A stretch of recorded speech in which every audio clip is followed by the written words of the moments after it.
chết rồi nha các bạn ơi.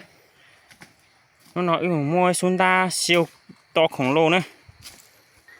Tụi nó mà nè nhau bể đôi tí chờ tụi mua ta nè. Nếu luôn bề hòa nhiệt độ là nó nè. Cái tí ba ít sai tao.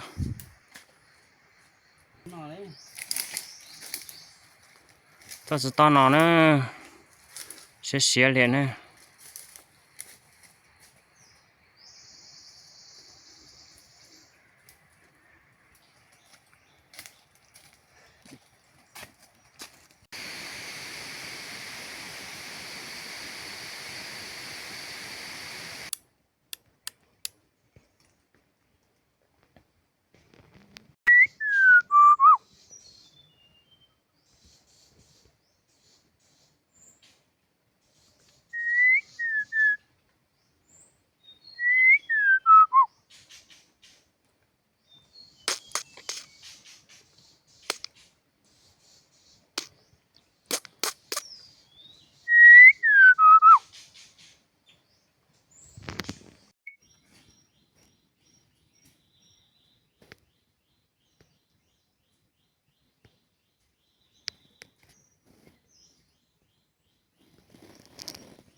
Đấy nha anh em.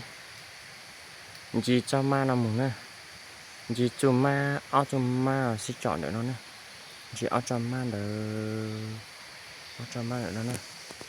Gì ao cho ma nó nè. Đấy, gì ao cho ma nó. Gì ao cho ma nó 1.6 nè. Gì ao cho ma được tần đỡ nè.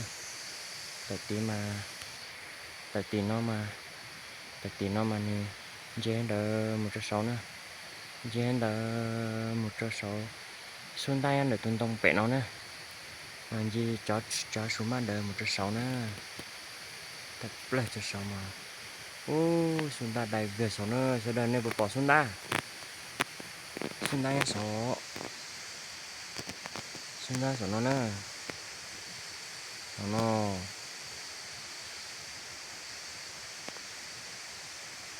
đọc cứu.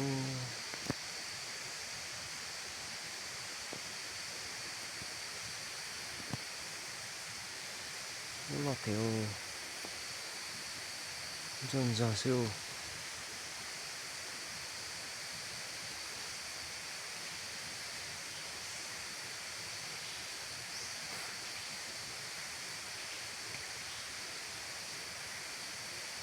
nó kiểu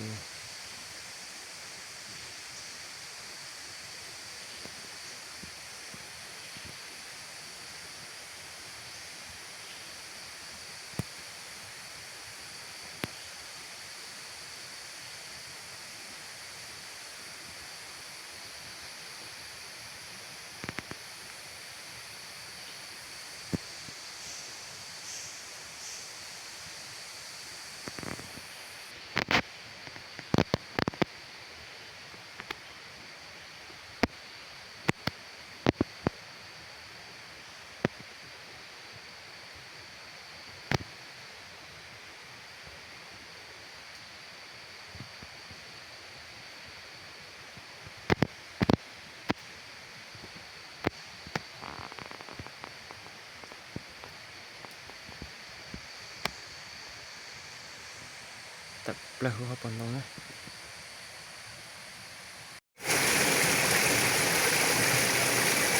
Tầm cỡ 2-3 kg thôi.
cho giờ nó mà quá mình chỉ muốn chơi cứ chứ bây giờ là nó bây giờ cứ chưa hàng giờ nó